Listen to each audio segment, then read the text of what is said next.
I never thought I'd be that person, the one who falls for someone who's already taken. And definitely not my own roommate's girlfriend. My name is Clara.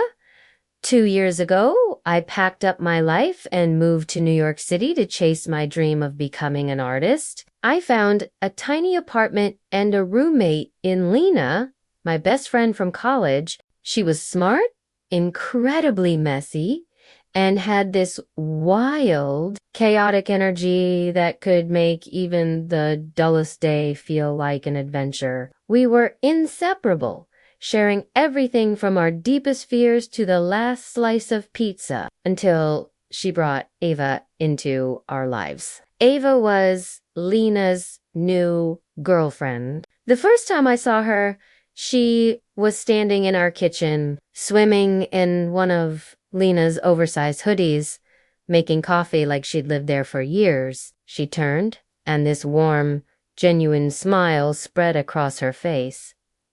"You must be Clara," she said. Her voice was so calm, yet it had this magnetic pull that I couldn't quite place. In that single moment, standing in our cramped kitchen, something inside me shifted. I felt a jolt, a spark I hadn't expected. At first, I tried to convince myself it was just admiration. I mean, Ava was effortlessly charming. She was the kind of person who actually listened when you spoke, who laughed with her entire body, and who had this incredible ability to make you feel like you were the only person in the room. But soon, my simple admiration started to feel a lot more like an obsession. I found myself thinking about her constantly, the way her perfume would linger in the hallway long after she'd left, or the shy way she'd tuck a strand of hair behind her ear. They were a picture-perfect couple,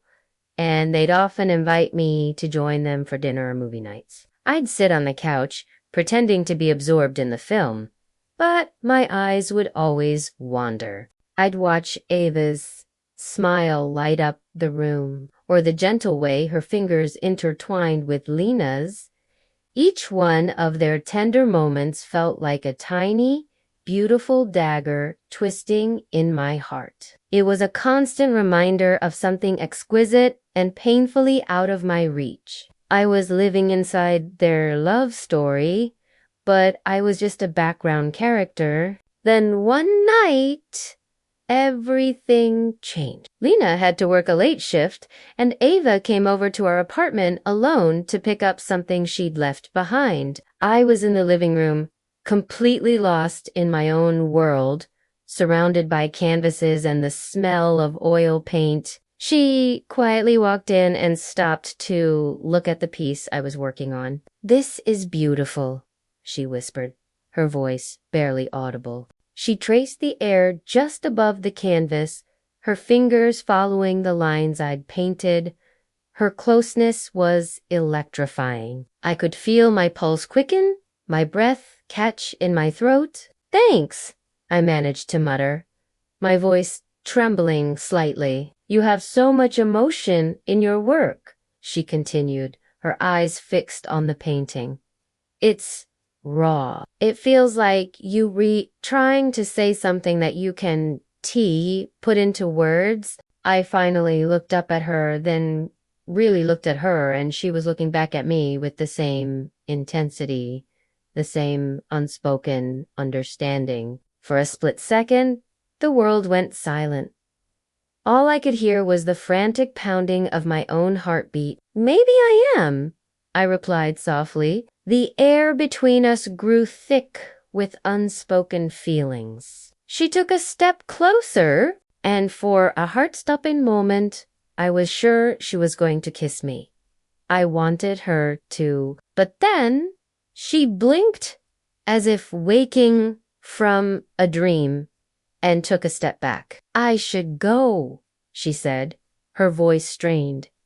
And just like that, she was gone. After she left, the apartment felt impossibly empty. I couldn't paint for weeks. The guilt was a physical weight, pressing down on me, eating me alive. I was in love with my best friend's girlfriend. Every time Lena would happily mention Ava's name, I'd force a smile, pretending to be the supportive friend while inside I felt like I was drowning in my own secret. One rainy evening, the front door burst open and Lena stumbled in, her face streaked with tears. Ava and I had a fight, she sobbed, collapsing onto the couch. A bad one, I think.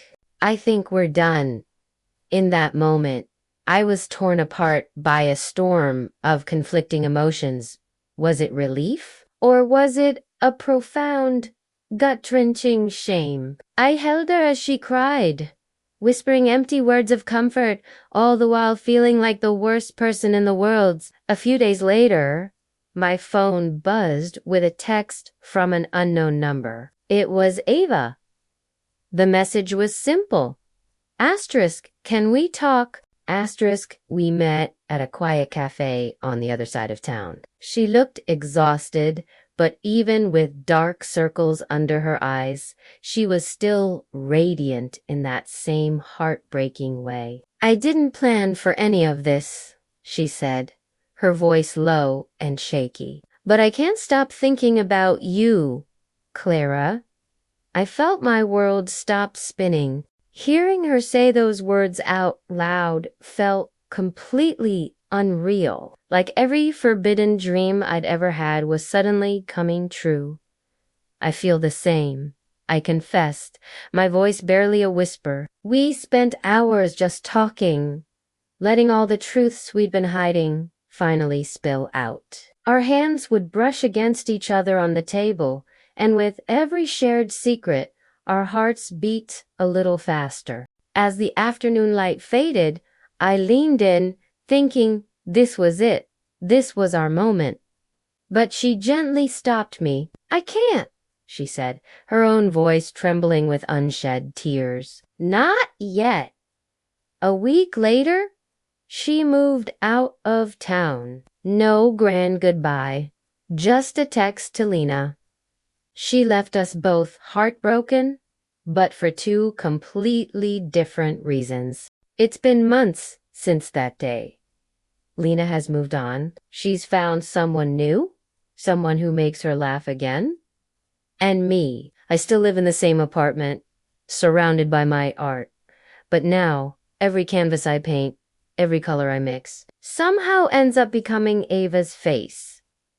I never told Lena the truth. She still thinks I was just being a good, supportive friend during her breakup. And maybe that's for the best? Some obsessions, some loves aren't meant to be confessed. They're meant to stay inside you, becoming a part of you, coloring everything you see and everything you touch, because sometimes love isn't about getting what you want. It's about feeling something so deeply, so profoundly, that it changes who you are forever. Thank you so much for listening to my story. If you've ever felt something similar, know that you're not alone. Don't forget to like and subscribe for more stories from the heart. See you next time!